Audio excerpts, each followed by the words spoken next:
তার ঠান্ডার সময় তো ওইগো বাড়ির দাম লাগে আর ওবা দিতার উঠান দো যদি এক সময় দিও তাহলে ওবা ফিসন তাও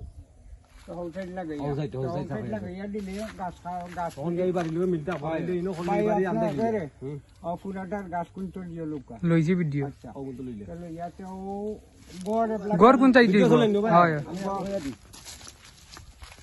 ও কিন্তু ফসিন সময় যাও ফসিন সময় যখন লস ঠিক আছে কারণ গুফাতে একটা রাস্তা ওই দিকে ভাই ওই লগিয়া দানের গড়া গড় হইব গিয়া ওনো উত্তর সাইড ওই উত্তর সাইডে দি আমি জনম গাইছি ওনো হইব গিয়া দুই রুম হইব ও দুই রুমর গড় হইব পিছনে তার বাথরুম বারিন্দ হইব বাথরুম হইব সমস্যা নাই সারা সামন তার তাকত খোলা এবার গাছগুলো বড় আছে গাছগুলো তার একটা রাস্তা লাগবে ও গাছগুলো দেখা মানে আমরা সিদ্ধান্ত নিছি কি অন্য গড় হইব মালা দিকে দেখো তুমি ও জন্য আমরা বলছি অন্য হইব গড় সাইডটা কি আছে আর ও বাদি রাস্তা নেই না এবার দি রাস্তা তাপবো এবার দি সাফাই আমরা গড় তুলবো ওই সাইডে দিয়া আর ওই সামন দেখা আপনি ওখান তাকে উঠান সারা ও বাদি লগে আগ লগে উঠান ওই লোক সামন গড় আইও